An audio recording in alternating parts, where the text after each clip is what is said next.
Hello बच्चों। पिछली class में हम लोगों ने बोहर्स के एटॉमिक मॉडल को देखा था, जिसमें हमने सीखा था कि रेडियस कैसे निकालते हैं, वेलोसिटी कैसे निकालते हैं, एनर्जी कैसे निकालते हैं, राइट। तो आज हम लोग उसी पर बेस्ड कुछ क्वेश्चन करेंगे। बोहर्स मॉडल हमारा खत्म नहीं हुआ है। अभी मैं इसकी लिमिटेशंस बताऊंगा, इससे रिलेटेड कुछ और टर्म्स भी हम लोग डिस्कस करेंगे।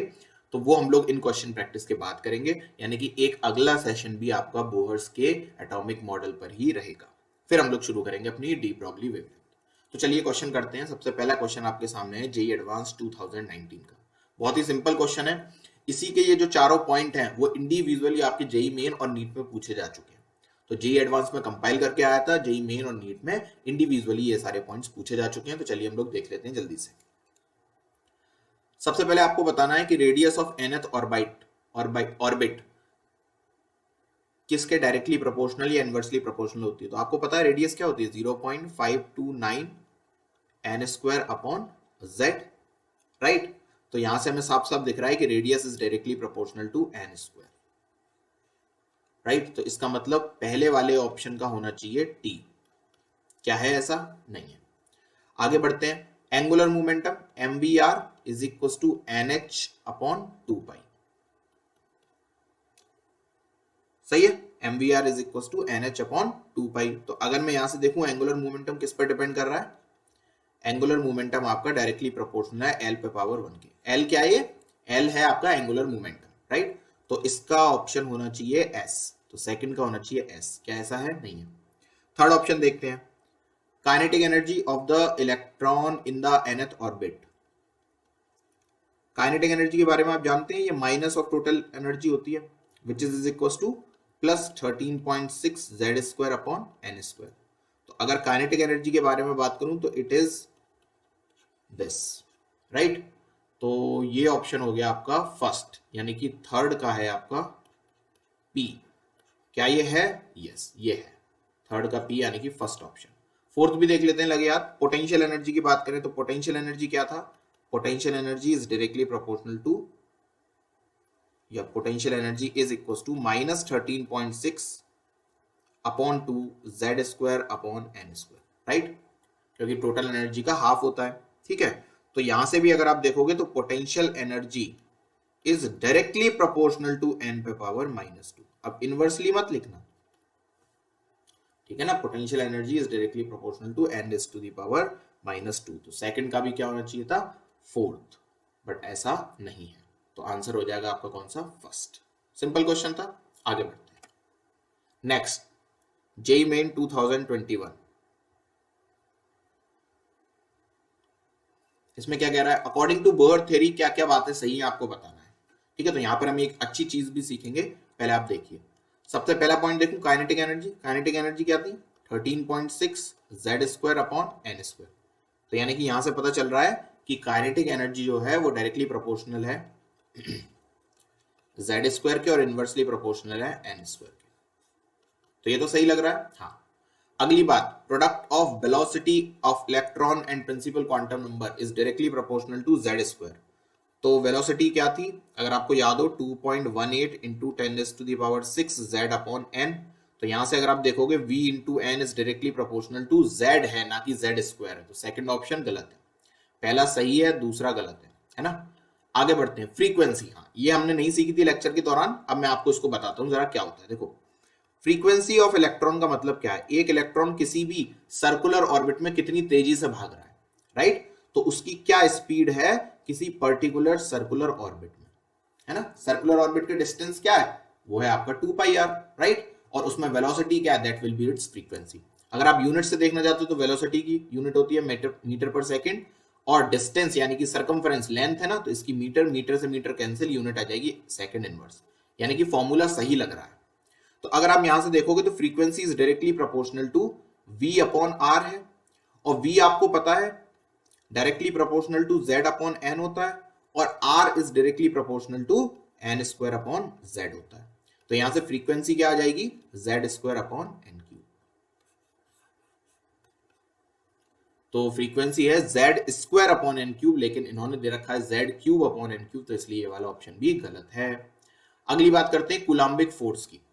कूलाम्बिक फोर्स या फिर इलेक्ट्रोस्टैटिक फोर्स बात एक ही होती है, इसकी बात हम लोगों ने करी थी कि जब हम Q1 Q2 चार्ज को किसी r डिस्टेंस पर रखते हैं तो उसके बीच में जो फोर्स लगता है that will B K Q1 Q2 upon r square. और मैंने कहा था अगर Q1 आपका इलेक्ट्रॉन है और Q2 कोई ZE है तो ये फॉर्मूला हो जाता था KZE square upon r square. सही है, ठीक है। अब आपको पता है r is directly proportional to n square upon z, तो यहां से आप लिख सकते हो कि force is directly proportional to, ये z ऊपर जाएगा तो r स्क्वायर क्या हो जाएगा n raise to the power 4 और z स्क्वायर, और जब ये z स्क्वायर ऊपर जाएगा तो ये z की पावर बन जाएगा क्यूब और यहां पर हो जाएगा n पावर 4। आप लोग अच्छे से कर लेना है ना, तो यानी कि ये वाला ऑप्शन करेक्ट है, तो ए ऑप्शन करेक्ट है और C option correct, sorry D option correct है, यानी कि option A is correct. A में ए और डी दोनों दे रखे हैं तो ऑप्शन ए इज करेक्ट। अच्छे क्वेश्चन है, फॉर्मूले पर क्वेश्चन पूछे जा रहे हैं, यानी कि आपको फॉर्मूला याद है या नहीं वो ये चेक करना चाह रहा है। आगे बढ़ते हैं, अगला क्वेश्चन, आपको शुरुआती 4 ऑर्बिट्स की रेडियस बतानी है हाइड्रोजन में। तो आपको पता है रेडियस क्या होता है, राइट? तो हाइड्रोजन के लिए z तो क्या हो गया 1, तो फॉर्मूला हो गया 0.529 n स्क्वायर। तो फर्स्ट ऑर्बिट के लिए n की वैल्यू 1, तो ये हो गया 0.529 ओनली। सेकंड के लिए n की वैल्यू 2, तो ये हो गया 0.529 इंटू 4, मल्टीप्लाई आप कर लेना। थर्ड के लिए 3, तो 0.529 इंटू 9। फोर्थ के लिए 4, तो 0.529 इंटू 60। ये हो गई चारों ऑर्बिट की रेडियस। सही है, सिंपल सिंपल क्वेश्चन है। वीडियो को पॉज करें, अब खुद करें क्वेश्चंस को। देखो मुझसे रेशियो पूछा है radius of second orbit of Li2 plus atom and third orbit of He plus ion, ठीक है। अच्छा यहां पर भी आयन ही होना चाहिए, Li2 प्लस आयन, ठीक है।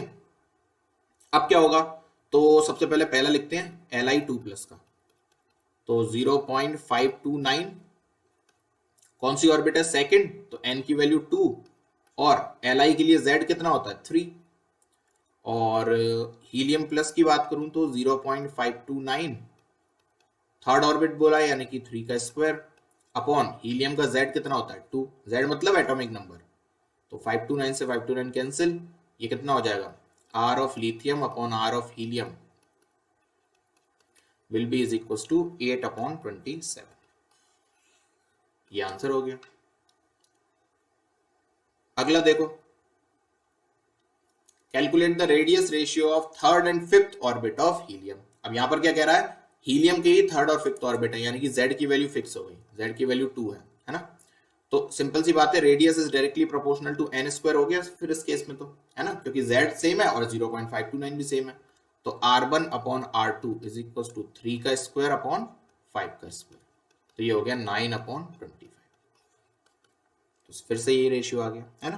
तो बड़े सिंपल सिंपल से क्वेश्चन आते हैं और ऐसे क्वेश्चन आते हैं मेन में, है ना।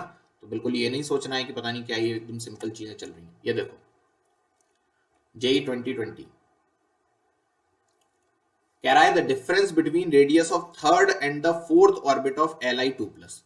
तो अगर मैं Li2 प्लस की थर्ड ऑर्बिट और फोर्थ ऑर्बिट की सबसे पहले रेडियस लिखूं तो क्या आएगी, देखो थर्ड ऑर्बिट में तो क्या आएगा 0.529 इंटू 3 का स्क्वायर, राइट 9, और Li के लिए 3 होता है, माइनस डिफरेंस निकालना ना 0.529 फोर्थ ऑर्बिट, फोर्थ के लिए 16 अपॉन थर्ड, राइट। तो ये आ गया 0.529 अपॉन 3 और 9 माइनस 16, ठीक है। अब ये मत सोचना ये रेडियस नेगेटिव में क्यों आ रही है, अरे उसने मुझे डिफरेंस दिया है, ये नहीं बोला कि पहले में से दूसरा घटाओ या दूसरे में से तीसरा घटाओ, है ना। उसने मुझे डिफरेंस दिया, डिफरेंस का मतलब क्या होता है अंतर, कितने का अंतर है ना। तो अंतर हमेशा पॉजिटिव ही होता है, तो जो भी वैल्यू आएगी हम उसको बाद में पॉजिटिव कर लेंगे। और अगला है मेरे पास हीलियम, इसके भी थर्ड और फोर्थ ऑर्बिट बोला इसने, तो 0.529 अपॉन z कितना होगा 2 और थर्ड ऑर्बिट के लिए 9 माइनस 60, राइट। तो जब इसका रेशियो लेना ना, हाँ तो ratio Li2 plus upon He plus, तो ये कट जाएगा, तो क्या क्या बचेगा देखो 1/3 1/2, सही है। और इधर ऊपर बचेगा 9 माइनस 16, अच्छा ये 9 माइनस 16, 9 माइनस 16 भी कैंसिल हो जाएगा, तो ये हो जाएगा 2:3, सिंपल 2:3। आगे बढ़ते हैं, जेई 2012, करते रहना है, रुकना नहीं है, वीडियो को पॉज करें, खुद से करें। जेई 2012, अच्छा क्वेश्चन, वो देखना चाह रहा था कि आपको फॉर्मूले याद है, और वैसे आपको याद नहीं रखने, आप डेरिवेशन कर सकते हो वहीं पर तुरंत। कैसे, देखो आपसे काइनेटिक एनर्जी पूछिए, काइनेटिक एनर्जी क्या होती है, हाफ mv², है ना, ठीक है। आपको पता है mvr is equal to NH upon 2 pi होता है, जब हमने डेरिवेशन किया था। तो अगर मैं यहां से mv की वैल्यू निकालूं तो mv की वैल्यू क्या हो जाएगी, mv is equal to NH upon 2 pi r। तो mv स्क्वायर क्या हो जाएगा, वो हो जाएगा n²h² अपॉन 4 पाई² r², दोनों साइड कर दिया ना, एक m यहां से चुरा लो, तो ये क्या हो जाएगा mv², और ये नीचे पहुंच जाएगा n²h² अपॉन 4 पाई² r², एक m को यहां पहुंचा दो, और फिर हाफ से मल्टीप्लाई कर दो दोनों जगह, राइट। तो ये क्या बन गया, ये तो काइनेटिक एनर्जी बन गई, और ये हो गया 2 4 जा 8, राइट। कुछ गड़बड़ कर दी क्या हम लोगों ने, सही है। तो ये हो गया आपका n²h² अपॉन 8 पाई² r²m, ठीक है। ये तो हमारी क्या आ गई, काइनेटिक एनर्जी आ गई इलेक्ट्रॉन की, ठीक। लेकिन अब मुझसे कह रहा है क्या कि सेकंड ऑर्बिट में बताओ। तो आपको पता है सेकंड ऑर्बिट के लिए, देखो इस फॉर्मूले में आर आ रहा है ना, तो for second orbit, for second orbit अगर आप देखोगे तो क्या आप लिख सकते हो, R is equal to a0 n² upon z। ये a0 क्या है, वही 0.529, इसको a0 भी लिख देते हैं, r0 भी लिख देते हैं कभी कभी। तो सेकंड ऑर्बिट के लिए n की वैल्यू 2, तो r is equal to a0। मैंने a0 क्यों लिखा, क्योंकि हर क्वेश्चन में देखो, हर ऑप्शन में a0 दे रखा है। a0 n की वैल्यू क्या हो जाएगी 2, तो 4 अपॉन z, z हाइड्रोजन है ना, तो 1 हो गया, तो r की वैल्यू आ गई 4a0। इसमें पुट कर दो, तो काइनेटिक एनर्जी हो जाएगी आपकी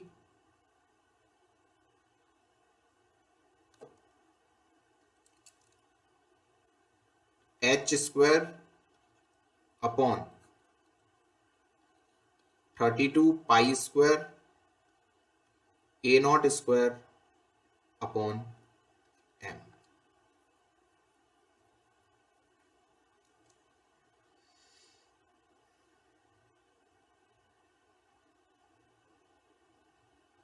पर इसमें ऊपर भी तो n था ना, तो अगर ऊपर भी n होगा तो n की वैल्यू ऊपर भी आएगी ना, 2 का स्क्वायर 4, 4 8 जा 32, पर ये तो ऑप्शन ही नहीं है।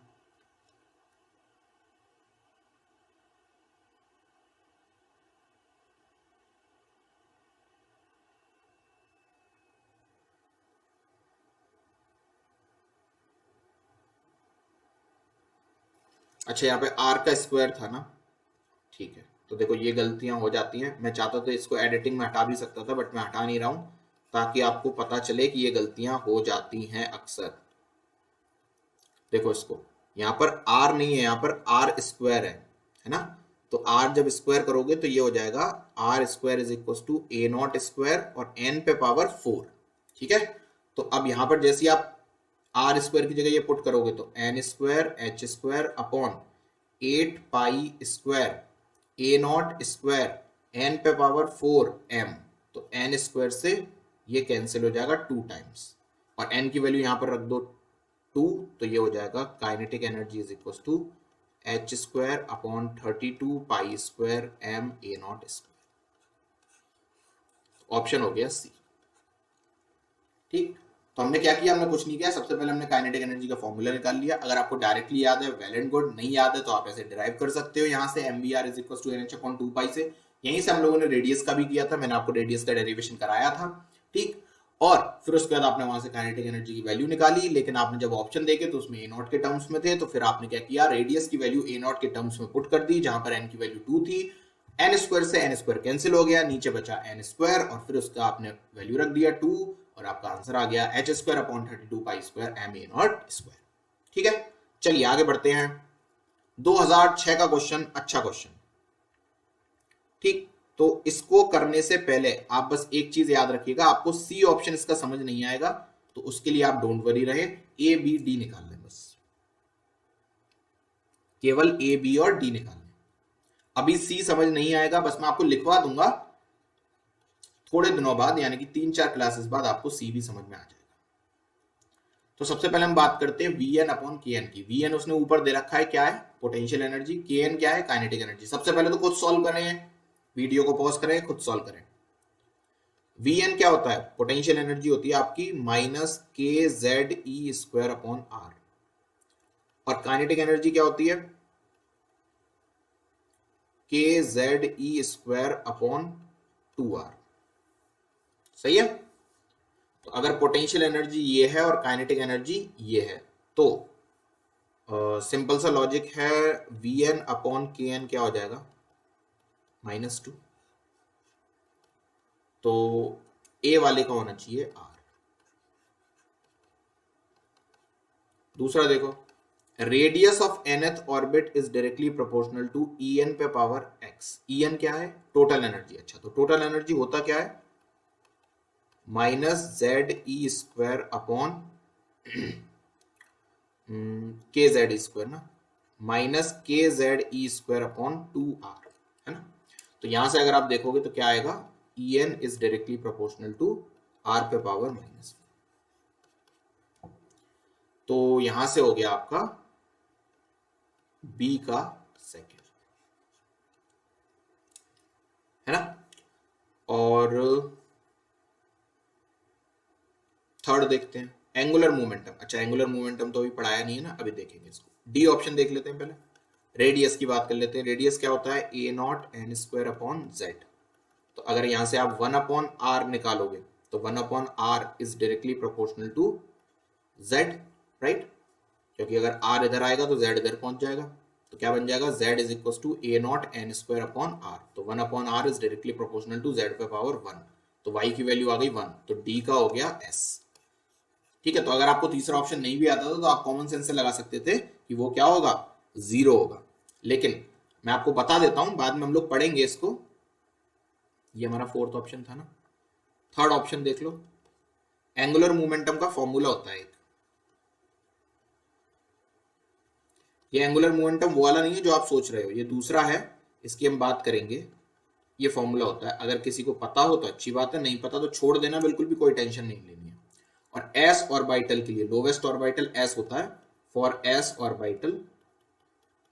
ये 11th वाले बच्चों को कुछ नहीं समझ में आ रहा होगा, बिल्कुल टेंशन नहीं लेनी है, बस लिखकर छोड़ देना है। एल 0 होता है तो एंगुलर मोमेंटम भी 0 आ जाएगा। कुछ नहीं सोचना, बस इतना लिखकर छोड़ देना है ताकि आपके क्वेश्चन में सॉल्यूशन कंप्लीट हो जाए। आज से 3 क्लास बाद जब आप इस सॉल्यूशन को फिर से पढ़ेंगे आपको समझ में आएगा।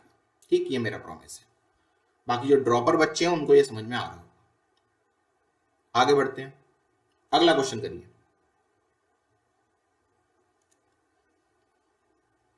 अब देखो, इसमें एक शब्द आ गया, सेकंड एक्साइटेड स्टेट। जरा मैं इसको एक्सप्लेन कर देता हूं आप लोगों को, जल्दी से ध्यान से देखना एक बार। अच्छा कंसेप्ट है, कंसेप्ट ऑफ एक्साइटेड स्टेट डाल लो। थियरी में नहीं बताया था, यहीं पर बताता हूं। कंसेप्ट ऑफ एक्साइटेड स्टेट देखो, सपोज मान लो एक एटम है, उसके अंदर 5 एनर्जी लेवल है और इलेक्ट्रॉन मेरा एनर्जी लेवल 1 पर बैठा हुआ है। ठीक है।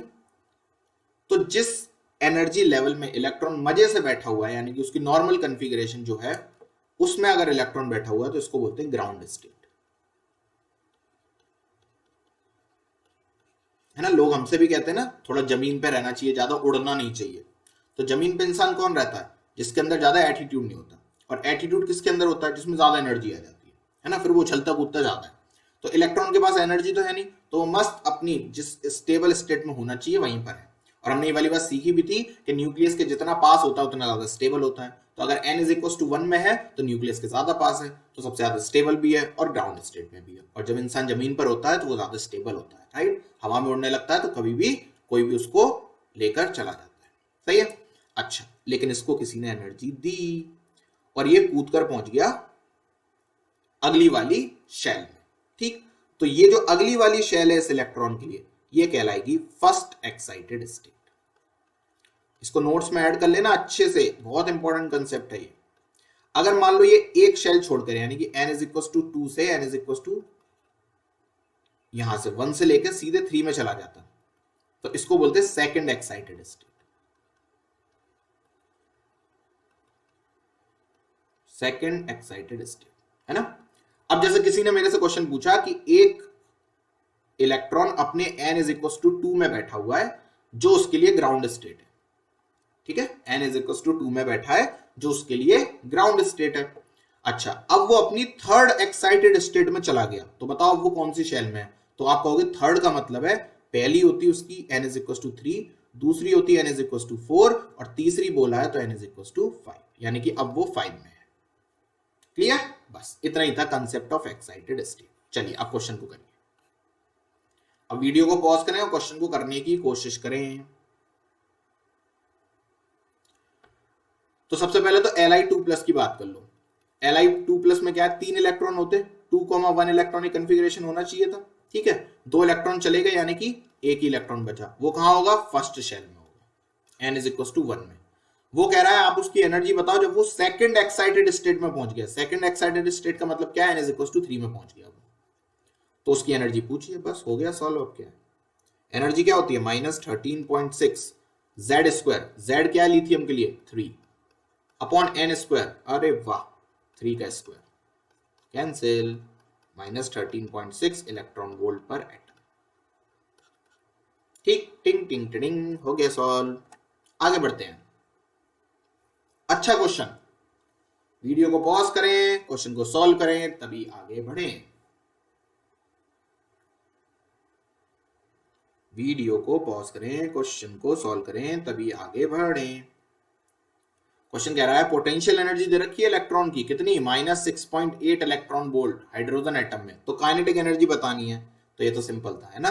पोटेंशियल एनर्जी और काइनेटिक एनर्जी में आपको रिलेशन मैंने कल की क्लास में बताया था, सही है। तो -6.8 ये दे रखी है, -2 ke लगा दो, ke आ गया आपका 3.4 इलेक्ट्रॉन वोल्ट, सही है। अच्छा, फिर कह रहा है काइनेटिक एनर्जी बता दी, एनर्जी ऑफ ऑर्बिट बताओ। एनर्जी लिखा हुआ है केवल, तो यानी कि टोटल एनर्जी, और टोटल एनर्जी हमें पता है माइनस ऑफ काइनेटिक एनर्जी होती है, तो टोटल एनर्जी होगी हमारी -3.4 इलेक्ट्रॉन वोल्ट। अरे वाह, थर्ड पार्ट अच्छा है, रेडियस बताओ ऑर्बिट की। अब रेडियस का फॉर्मूला देखो क्या होता है, 0.529 n² अपॉन z, है ना। तो हाइड्रोजन एटम में z तो 1 हो गया, लेकिन n कहां से लाओगे, तो सबसे पहले आपको n निकालना पड़ेगा। तो n कैसे निकालूं, एनर्जी से आएगा exactly, -3.4 is equal to -13.6 z², यानी कि 1 का स्क्वायर अपॉन n²। तो यहां से n निकाल लो सबसे पहले। अगर आपको याद हो तो आपको पता होगा n इज इक्वल टू 2 में ही 3.4 होती है, मैंने आपसे पीछे निकलवाई थी। तो मैंने 4 या 5 एनर्जी लेवल की आपको एनर्जी निकलवाई थी, आप उनको याद कर लेना, बड़े काम आते हैं ऐसे क्वेश्चन में। आपको ना ज्यादा कैलकुलेशन नहीं करनी पड़ेगी, हालांकि कैलकुलेशन बहुत ज्यादा बड़ी भी नहीं है। 13.6 अपॉन 3.4, ये आ गया 4, n की वैल्यू आ गई 2, यानी कि इलेक्ट्रॉन सेकंड ऑर्बिट में घूम रहा है। ठीक है, तो रेडियस कितना हो गया, 0.529 into 4 angstrom, that is 2.16 angstrom. Answer. Next, अगला क्वेश्चन करें। अच्छा क्वेश्चन, ऐसा क्वेश्चन अभी तक आप लोगों ने नहीं किया था, सिंपल है लेकिन अच्छा है, क्योंकि आप लोगों के लिए नया है। पॉज करें वीडियो को, निकालें। अब अगर आप लोगों ने निकाला होगा तो आप लोगों ने क्या किया होगा, n इज इक्वल टू 1 में अलग से निकाली होगी, n इज इक्वल टू 3 में अलग से निकाली होगी, और फिर एक दूसरे को माइनस कर दिया होगा। लेकिन आप क्या कर सकते थे, आप सीधे डेल्टा ई लिखते। डेल्टा ई मतलब energy of first orbit minus energy of second orbit. तो इसका फॉर्मूला डायरेक्ट याद रखना, -13.6 z², 1 upon n1² minus 1 upon n2²। ठीक, अब लोग यहां पर n1 और n2 का स्यापा बहुत करते हैं कि n1 किसको मानूं और n2 किसको मानूं। आप किसी को भी मान लो। अरे ऐसे कैसे सर, माइनस प्लस की गड़बड़ी होगी। तो हमेशा याद रखना, मैंने आपको सिखाया था कि जब नीचे वाली एनर्जी लेवल से ऊपर वाली एनर्जी लेवल में जाएगा तो एनर्जी को एब्जॉर्ब करेगा, यानी कि एनर्जी पॉजिटिव आनी चाहिए। ऊपर से नीचे आएगा तो एनर्जी रिलीज करेगा, यानी कि एनर्जी नेगेटिव आनी चाहिए। सही है, ठीक है। तो अब आप 1 और 3 किसी को भी मान लो। अब वो कह रहा है आपको 1 से 3 में जाना है, यानी कि आपको नीचे से ऊपर जाना है, तो एनर्जी क्या होनी चाहिए, एब्जॉर्ब, यानी कि एनर्जी की वैल्यू क्या आनी चाहिए, पॉजिटिव। अगर आपने N1 N2 गलत ले लिया, आपकी नेगेटिव आ जाएगी, कुछ नहीं, उठा के पॉजिटिव कर देना, बस खत्म बात। क्यों? क्योंकि आपको पता है एनर्जी पॉजिटिव आनी चाहिए। सही है ना। अब आप N1 कौन सा होगा, N2 कौन सा होगा, इसके चक्कर में पड़े तो अगर आपको गलत लगा दिया आपने एग्जाम में कंसेप्ट, तो आंसर आ जाएगा गलत। तो N1 N2 किताबों में लिखा होता है, कभी इसको हम N1 मान लेते हैं, कभी उसको N1 मान लेते हैं, बहुत दिक्कतें होती है बच्चों को, आप किसी को भी मान लो, टेंशन नको। ठीक, चलो। तो Li2+ है ना, ठीक है। तो Z की वैल्यू हो गई 3।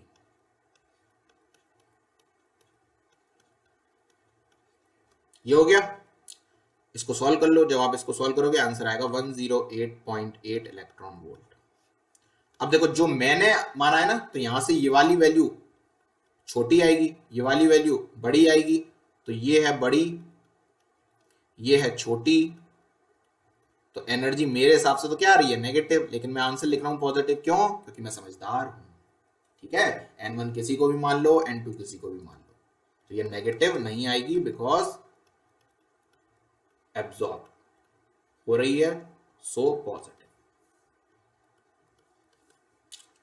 नेक्स्ट क्वेश्चन, बहुत कुछ पूछ लिया, वीडियो को पॉज करें और निकालें। सबसे पहले क्या पूछा है, calculate the speed of an electron in the third orbit of Li2+ ion. अच्छा जी। Also calculate the number of revolutions per second it makes around the nucleus. ठीक है जी। तो सबसे पहले तो third orbit of Li2+ ion, ठीक है। वेलोसिटी निकालनी है ना, तो वेलोसिटी क्या होती है, वेलोसिटी होती है आपकी 2.18 इंटू 10⁶ Z/n। तो Z कितना हो गया, लिथियम है ना, तो Z हो गया 3, और N कितना हो गया इन द थर्ड ऑर्बिट, तो N हो गया 3। अरे ये तो कैंसिल हो गया, तो यही आ गया 2.18 इंटू 10⁶ मीटर पर सेकेंड। वाह, सिंपल। चलिए, और क्या निकालना है, फ्रीक्वेंसी है ना, नंबर ऑफ रिवॉल्यूशन पर सेकंड क्या होता है, फ्रीक्वेंसी, तो फ्रीक्वेंसी निकाल लेते हैं। चलिए, फ्रीक्वेंसी क्या होता है, V/2πr। अच्छा, इसलिए V निकलवाई थी उसने, तो V तो इतना ही आया है। अगर पहला पार्ट क्वेश्चन में नहीं किया होता हम लोगों ने, तो हमें इसके लिए अलग से V वैसे भी निकालना पड़ता। अरे यार, रेडियस भी निकालना पड़ेगा। ओहो, सब कुछ निकलवा लिया एक क्वेश्चन में, चालू हो रहे हैं ये लोग। तो रेडियस क्या होगा, 0.529 इंटू n² क्या होगा, 3 का स्क्वायर यानी कि 9 अपॉन z यानी कि 3। चलिए, तो 3 3 जा 9। ओके, और कुछ कट सकता है यहाँ पर, हाँ ये कट सकता है 1.09।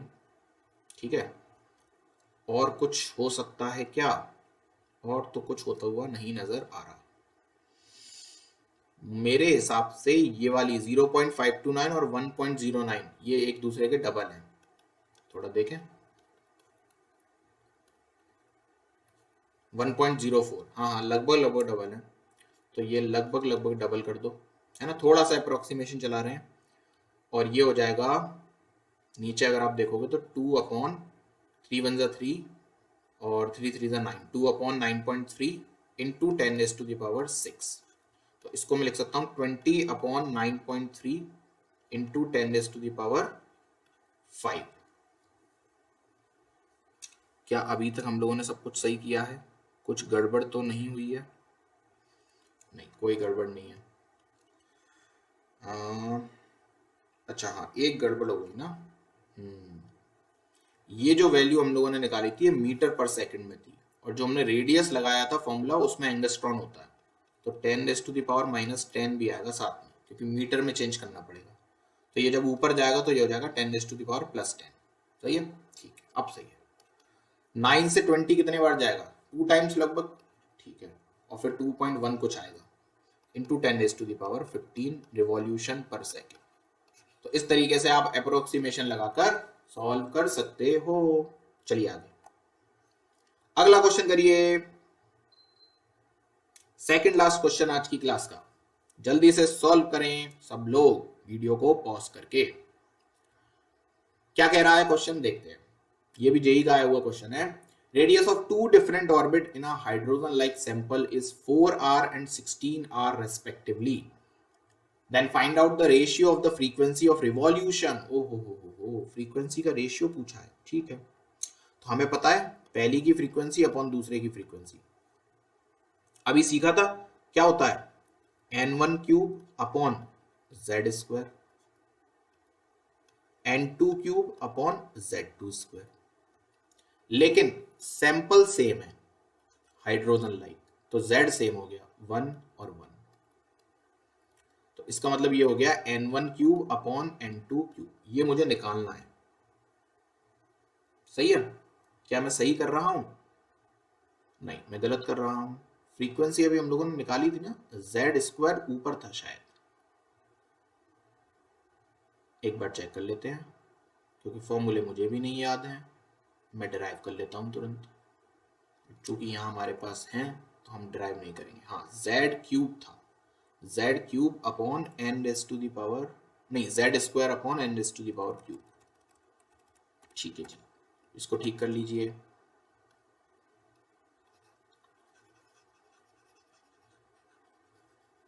ठीक है, तो आप लोगों को मेरी तरह नहीं बनना है, फॉर्मूले रट लेने हैं। मैं तो आप लोगों के सामने ही सॉल्व करता हूँ सारे क्वेश्चन, तो जो गलती होती है उसको एडिट भी नहीं करता, ताकि आप लोग देख लो भाई कोई भी भगवान नहीं होता, ठीक है ना। हमें आपके सामने अपनी बहुत बड़ी ख्याति नहीं जमानी है कि भाई हमको सब कुछ आता है, हमें आपको सिखाना है बस, चाहे हम गलती करके सिखाएं चाहे आपसे गलती करके सिखाएं। तो F1 क्या था, z square upon n cube, है ना। तो z1 square n1 cube, z2 square upon n2 cube. तो z तो हट गया क्योंकि n है, तो n2 cube upon n1 cube. ठीक है, पर ये आएगा कहां से? अच्छा, मुझे रेडियस दे रखी है टू डिफरेंट ऑर्बिट की हाइड्रोजन लाइक सैंपल में, दैट इज 4r और 16r।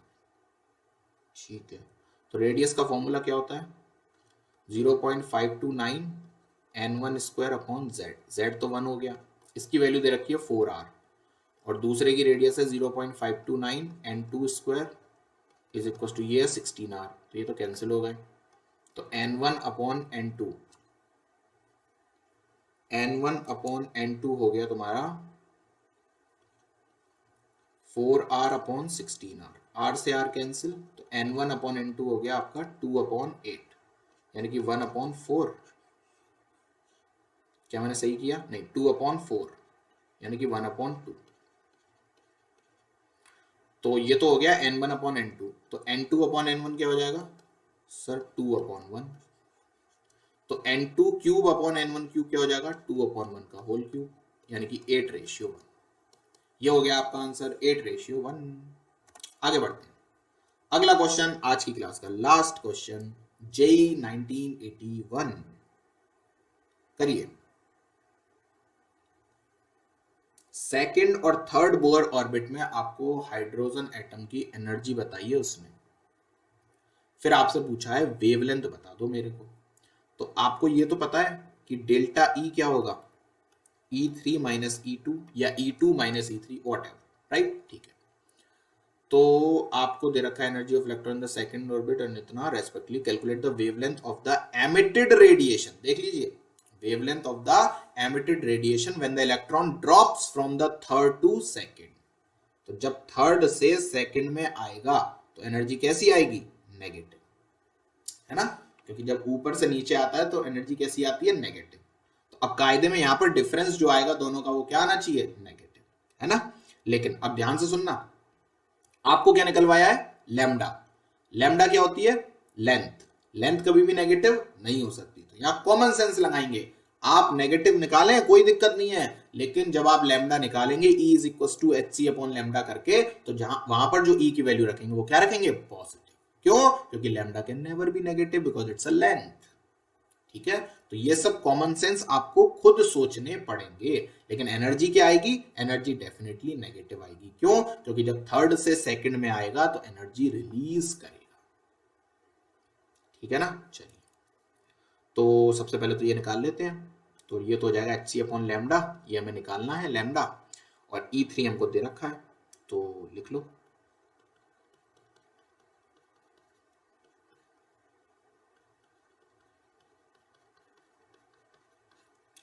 तो ये हो जाएगा मेरे पास कितना? 3.01। क्या मैं सही हूं? हाँ मैं सही हूं। इंटू 10⁻⁻12 है ना। लेकिन ये अर्ज में दे रखी है, ध्यान से देख लेना, ये अर्ज में है। अर्ज को जूल में चेंज करने के लिए आपको पता होगा 1 जूल इज इक्वल टू 10⁻7 अर्ज होता है। अगर नहीं पता तो अब देख लो, फिजिक्स में सीखोगे। ऐसी 1 newton is equal to 10⁵ dyne होता है। डाइन एक थी डाइन नहीं, वो वाली डाइन नहीं है, डाइन एक यूनिट है। तो यहाँ पर अर्ज को जूल में चेंज करना है, तो यहाँ लिखेंगे हमें 10⁻⁻7 जूल। ठीक है। अच्छा, H की वैल्यू आपको पता ही है 6.626 इंटू 10⁻⁻34। लाइट आपको पता ही है, और लैम्डा आपको निकालना है, तो ये चीज नीचे आ जाएगी। लैम्डा की वैल्यू यहाँ से आप निकालिएगा। लैम्डा आएगा आपका 6.603 इंटू 10⁻⁻7 मीटर।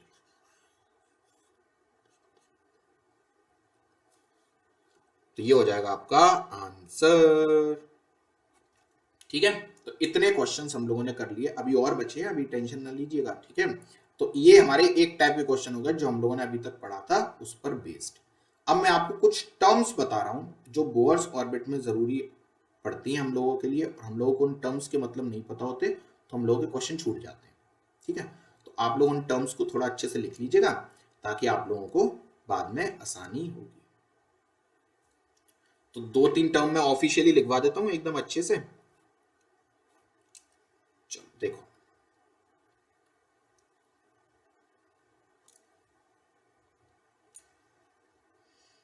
सबसे पहले ग्राउंड स्टेट।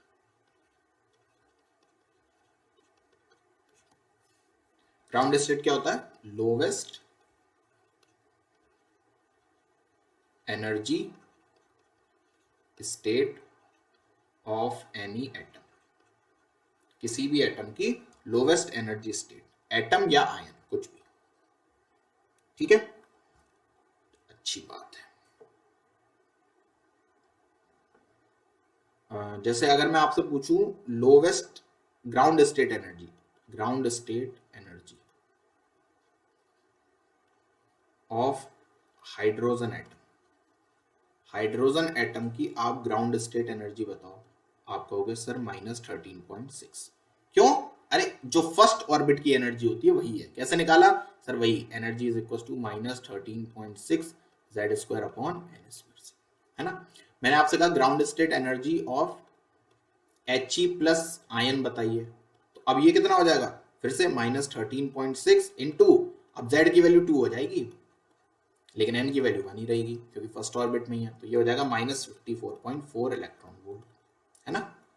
तो ये इन सब बातों का ध्यान रखिएगा थोड़ा सा।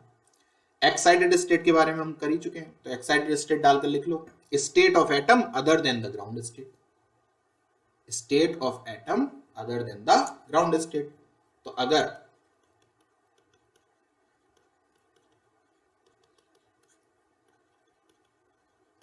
State of the atom other than ground state, है ना। तो अगर जैसे n इज इक्वल टू 2 है, तो इसका मतलब क्या है? First excited state. n is equal to 4 है, इसका मतलब क्या है? Third excited state. n is equal to n+1 है, इसका मतलब क्या है? nth excited state. सही है। चलिए तीसरा टर्म देखो, आयोनाइजेशन एनर्जी।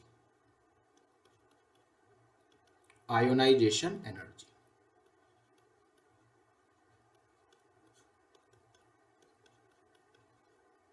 अब यहां पर मैं आयनाइजेशन एनर्जी की आपको एक रफ डेफिनेशन लिखवा रहा हूं। रफ डेफिनेशन, ये सही डेफिनेशन नहीं है, ठीक है, पहले कह दे रहा हूं ये सही डेफिनेशन नहीं है। यहां पर जितना काम पड़ रहा है बस उतनी लिखवा रहा हूं। थर्ड चैप्टर यानी कि पीरियोडिक टेबल में मैं आपको इसकी सटीक और एग्जैक्ट डेफिनेशन लिखवाऊंगा, जो कि आपको जनरली जगह जगह पर गलत मिलेगी, लेकिन मैं आपको बहुत अच्छी डेफिनेशन और बहुत सटीक डेफिनेशन लिखवाऊंगा। लेकिन यहाँ मैं खुद कह रहा हूँ ये गलत डेफिनेशन है, बट इस चैप्टर के हिसाब से जितना काम का है उतना मैं लिखवा दे रहा हूँ। ठीक है, क्या होती है ये? Minimum energy required to move an electron from ground state to n is equals to infinite। ठीक है, सिंपल सा। इसका मतलब क्या है? जैसे सपोज मैंने आपसे पूछा कि हाइड्रोजन एटम की आयनाइजेशन एनर्जी बताओ, तो आप कहोगे सर हाइड्रोजन एटम में तो आपको जो इलेक्ट्रॉन है वो 1 में है। ठीक है, तो आप लिखोगे -13.6 जेड स्क्वायर, तो 1/1 का स्क्वायर, और दूसरा एन आपका क्या था? इनफाइनाइट, तो 1/इनफाइनाइट का स्क्वायर। तो ये हो गया -13.6, और हाइड्रोजन एटम है तो जेड की वैल्यू 1, तो 1 का स्क्वायर -1/इनफाइनाइट, तो 1/इनफाइनाइट तो 0 हो गया, तो ये वैल्यू कितनी आ गई? -13.6 इलेक्ट्रॉन वोल्ट पर एटम। सिंपल। अरे ये तो वही आ गई। हाँ ये वही है। तो यानी कि हम जो एनर्जी निकालते थे वो बिना कहे हमने आयनाइजेशन एनर्जी निकाली है सारी। बिल्कुल। क्यों? क्योंकि जब आप -13.6 Z square upon N square करते थे ना, इसका मतलब क्या? आपने एक ही एन कंसीडर किया, यानी कि दूसरा एन क्या है? इनफाइनाइट। ठीक है, तो ये जो फॉर्मूला था वो किसके लिए था? वो हम सारी एनर्जी आयनाइजेशन एनर्जी ही निकाल रहे थे। लेकिन जब वो क्वेश्चन में लिख देता आयनाइजेशन एनर्जी, तो लगता है हाय राम क्या पूछ लिया, हमको तो समझ ही नहीं आ रहा। तो वो कुछ नहीं पूछ रहा, जो आप निकाल रहे थे तब से वो आयनाइजेशन एनर्जी थी। अच्छा, मतलब जैसे हीलियम प्लस की अभी निकाली थी 54.4 इलेक्ट्रॉन वोल्ट, तो वो आयनाइजेशन एनर्जी है। हाँ, ऐसी Li2 प्लस की निकालोगे तो 9 हो जाएगा, 13.6 इंटू 9, तो वो कितना आएगा? 122.4 इलेक्ट्रॉन वोल्ट, है ना। बस इतना याद रखना हमेशा, ये वैल्यू ऑलवेज पॉजिटिव होती है, always positive. Ionisation energy is always positive. बस इतनी बात आपको याद रखनी है, ionisation energy is always positive. ठीक है, अगली बात, एक शब्द आता है आयोनाइजेशन पोटेंशियल। आयोनाइजेशन पोटेंशियल, अब ये क्या बला है? कुछ नहीं, वो पोटेंशियल जिसकी मदद से हम इलेक्ट्रॉन को इतनी एनर्जी दे दें कि वो आयनाइज हो जाए। मतलब कुछ नहीं। अभी आयनाइजेशन एनर्जी पढ़ी थी। हाँ, अब आयनाइजेशन एनर्जी आई कैसे होगी? मैंने आपको सिखाया था कि 1 इलेक्ट्रॉन वोल्ट का कंसेप्ट सिखाया था ना, कि जब भी किसी चार्ज को किसी पोटेंशियल डिफरेंस V में रखते हैं तो उसके अंदर एक एनर्जी आ जाती है ना। तो अगर वो पोटेंशियल इतना हो कि उसके अंदर आयनाइजेशन एनर्जी आ जाए, तो हम उस पोटेंशियल को बोल देंगे आयनाइजेशन पोटेंशियल।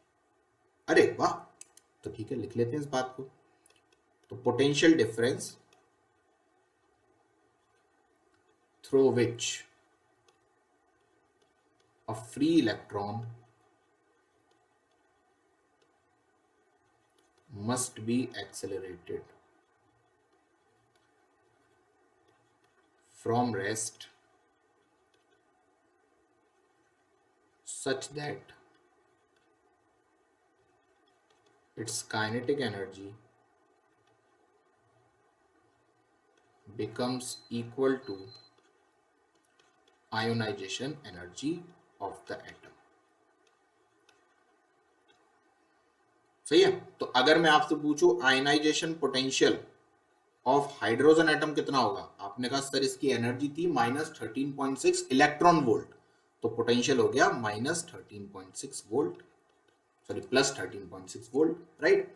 ऐसे हीलियम प्लस का, सर प्लस का 54.4 वोल्ट, यानी कि जो एनर्जी उसमें से इलेक्ट्रॉन हटा दो तो वो पोटेंशियल बन जाता है। अरे हाँ, और क्या, क्योंकि एनर्जी क्या है? इलेक्ट्रॉन वोल्ट, और पोटेंशियल किस पर लगाया? इलेक्ट्रॉन पर, तो यानी कि इलेक्ट्रॉन हटाओ एनर्जी में से तो जो बचा वो क्या है? वोल्ट।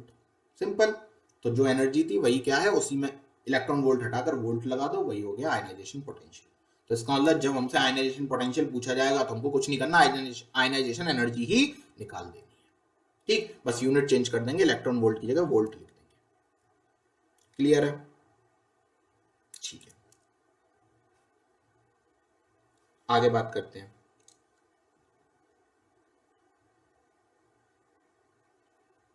अगली है बाइंडिंग एनर्जी।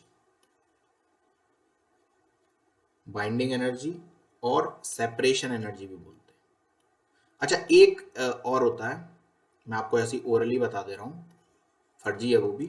जैसे आपने एक्साइटेशन एनर्जी पता है, एक्साइटेशन एनर्जी का मतलब क्या है कि सर अगर कोई चीज n इज इक्वल टू 2 से n इज इक्वल टू 5 में जा रही है ना, तो वो एक्साइट हो रही है ना, तो एक्साइटेशन एनर्जी क्या हो जाएगी, -13.6 जेड स्क्वायर 1/2 का स्क्वायर -1/5 का स्क्वायर, है ना। तो यहां से आप क्या निकाल लोगे, excitation energy.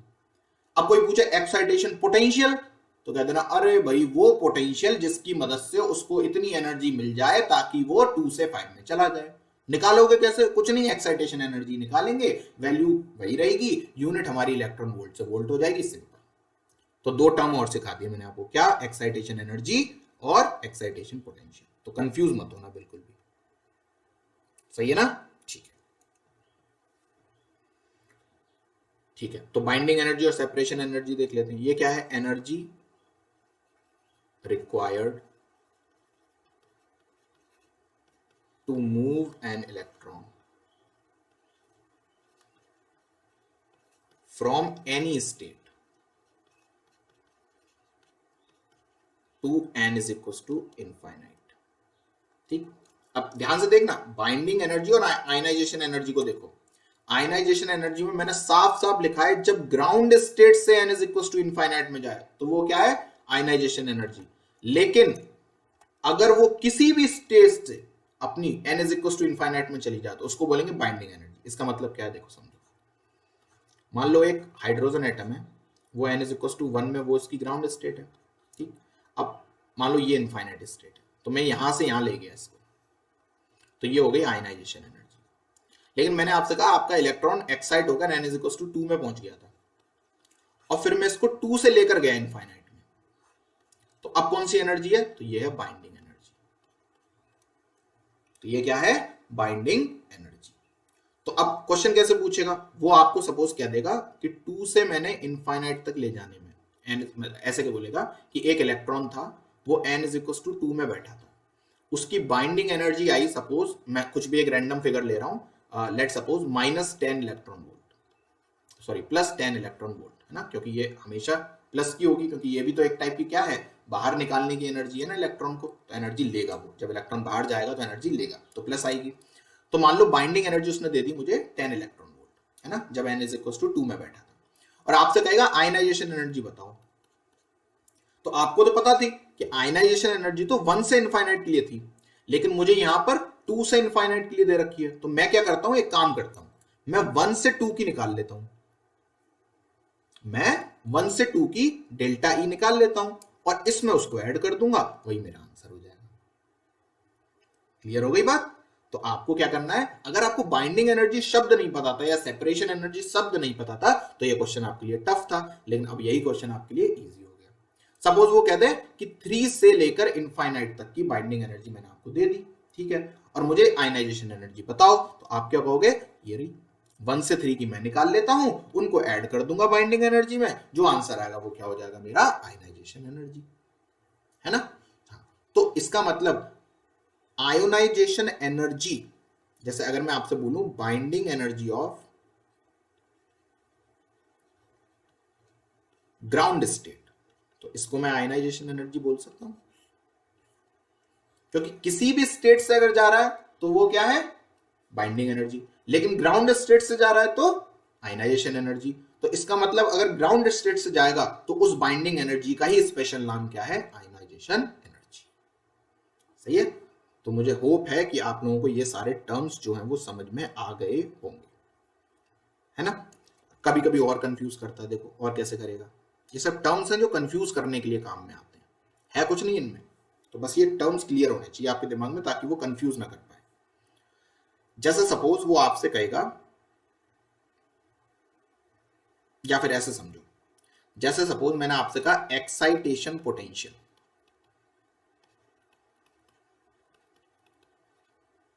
Of third state, excitation potential of third state, इसका मतलब क्या है? इसका मतलब ये है n इज इक्वल टू 1 है, ये 2 है और ये 3 है ना। थर्ड स्टेट का एक्साइटेशन पोटेंशियल, यानी कि 3 से वो कहीं जा रहा है ना, 3 से वो कहीं जा रहा है किसी भी स्टेट में, मुझे नहीं पता किस में जा रहा है ना, वो 3 से कहीं जा रहा है और उसको जो ले जाने में एनर्जी लग रही है ना, उसको बोलेंगे एक्साइटेशन एनर्जी। और वो एनर्जी कहीं से तो मिल रही होगी, तो यानी कि वो जो पोटेंशियल जिससे वो एनर्जी मिल रही होगी 3 से कहीं और जाने में, that will be known as excitation potential. और चूंकि वो 3 से जा रहा है कहीं पर, तो मैं बोलूंगा excitation potential of third state. सही है ना। लेकिन इसी को मैं ऐसे भी तो बोल सकता हूं, excitation potential of second excited state, है ना, क्योंकि n इज इक्वल टू 3 का मतलब क्या है, अगर 1 में होता तो 1 और 2, तो ये 1 वाले के लिए सेकंड एक्साइटेड स्टेट ही तो है, तो थर्ड स्टेट बोलूं या सेकंड एक्साइटेड स्टेट बोलूं। ये वाली बात क्लियर हो रही है ना। तो ये क्या हो जाएगा मेरा, excitation potential of third state या सेकंड एक्साइटेड स्टेट का एक्साइटेशन पोटेंशियल। क्लियर, इतनी बात सही है। अच्छा, मैं इसको क्या सेकंड एक्साइटेशन पोटेंशियल भी बोल सकता हूं?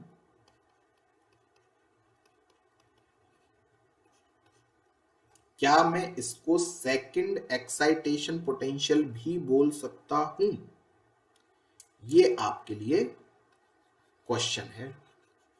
वीडियो को पॉज करें, सोचें, क्या मैं इसको सेकंड एक्साइटेशन पोटेंशियल भी बोल सकता हूं?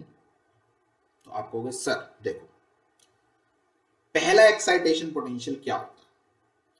पहला एक्साइटेशन पोटेंशियल होता कि अगर कोई पहली स्टेट से यानी कि ग्राउंड स्टेट से n इज इक्वल टू 2 में चला जाता।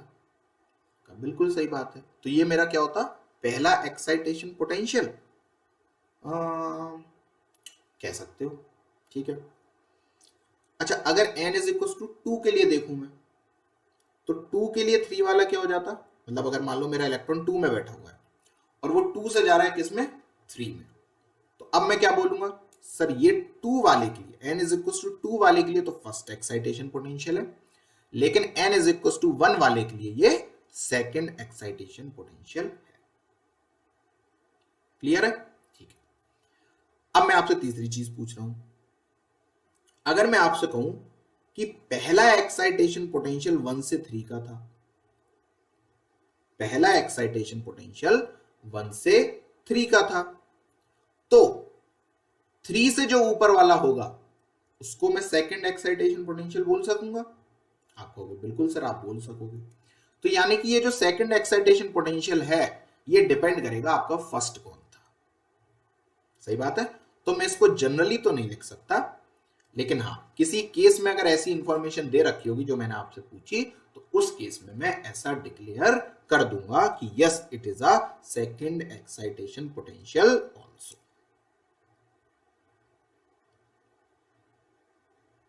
ठीक है जी।